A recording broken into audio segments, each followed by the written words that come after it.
News number 1। Pakistan media में छाए Robert वारा, हिंदुत्व पर दिए गए बयान को लेकर आए चर्चा में। कांग्रेस सांसद प्रियंका गांधी वारा के पति रॉबर्ट वारा पाकिस्तानी मीडिया में छा गए हैं। हमले के लिए मोदी सरकार की हिंदुत्व की नीति को जिम्मेदार बताने वाले वारा के बयान को पाकिस्तान के लिए क्लीन चिट बताने का प्रयास कर रहा। वहां का मीडिया रट लगाए है, सोनिया गांधी के दामाद ने पहलगाम आतंकी हमले पर मोदी सरकार को आईना दिखा दिया है। News number 2। बंगाल में सीमा पर हैम रेडियो तरंगों पर पकड़ी गई संदिग्ध आवाजें, गृह मंत्रालय ने जांच के दिए आदेश। बंगाल सीमा पर हैम रेडियो तरंगों पर संदिग्ध आवाजें, कोडिटा संदेश और उर्दू में वार्तालाप पकड़े गए हैं।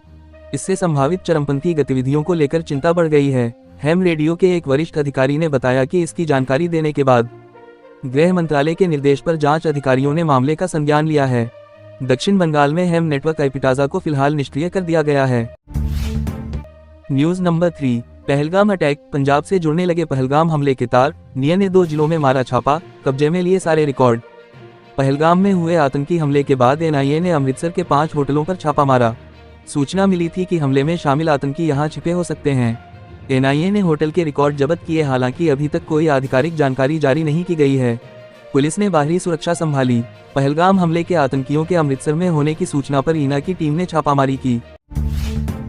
News number 4। अमेरिका से व्यापार समझौते करने वाला पहला देश हो सकता है भारत, जाने क्यों कही अमेरिकी वित्त मंत्री ने बात।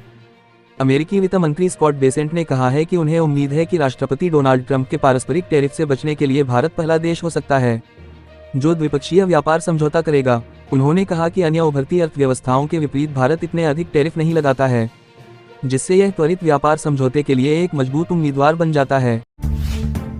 News number 5। जब आतंकियों के सामने अल्लाहू अकबर चिल्लाने लगे पर्यटक, पहलगाम में दिखा ऐसा भयानक मंजर। इस आतंकी हमले में गुजरात के एक पिता पुत्र को एक साथ अपनी गंवानी पड़ी। वे आध्यात्मिक यात्रा पर कश्मीर गए थे।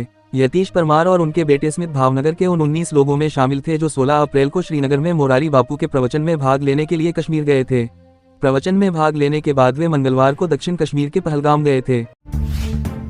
News number 6। पहलगाम अटैक, जिस तरह हिंदुओं को चुन चुनकर मारा, पहलगाम हमले पर बोले कांग्रेस नेता प्रदीप यादव। कांग्रेस विधायक दल के नेता प्रदीप यादव ने पहलगाम में हिंदुओं की हत्या की निंदा करते हुए कहा कि आतंकी देश में वैमनस्यता फैलाना चाहते हैं। उन्होंने भारत सरकार से कठोर कार्रवाई करने का आग्रह किया। पूर्व प्रदेश कांग्रेस अध्यक्ष केशव महतो कमलेश ने बताया कि देश में लगातार संविधान और संविधान द्वारा गठित संस्थानों पर हमले हो रहे हैं, लेकिन संविधान की रक्षा के प्रति कांग्रेस प्रतिबद्ध है। News number 7। भोपाल में अजमेर जैसा कांड, मुस्लिम युवकों ने पहले की दोस्ती, फिर हिंदू छात्राओं से किया दुष्कर्म। मध्य प्रदेश के भोपाल में रायसेन रोड स्थित निजी कॉलेज में मुस्लिम युवाओं के संगठित गिरोह ने कई हिंदू छात्राओं को निशाना बनाते हुए पहले उन्हें बहला फुसलाकर प्रेम जाल में फंसाया, फिर दुष्कर्म कर वीडियो बनाया। उसी वीडियो को प्रसारित करने की धमकी देकर दरिंदों ने पीड़िताओं की सहेलियों को बुलाकर दुष्कर्म किया। मामले में 2 आरोपित गिरफ्तार कर लिया गए हैं। News number 8। पत्नी को आपत्तिजनक स्थिति में पकड़ा, फिर पति ने प्रेमी से ही करा दी शादी, दोनों बच्चों को भी ले गई साथ। त्रिपुरा का एक अजीबोगरीब मामला सामने आया है। यहाँ एक व्यक्ति की शादी के बाद उसकी पत्नी ने दूसरे से प्रेम संबंध बना लिए। पति ने पत्नी को समझाया, न मानने पर मारपीट भी की। इसके बाद एक दिन उसने पत्नी को आपत्तिजनक हालत में देख लिया और फिर प्रेमी के साथ ही उसकी शादी करा दी।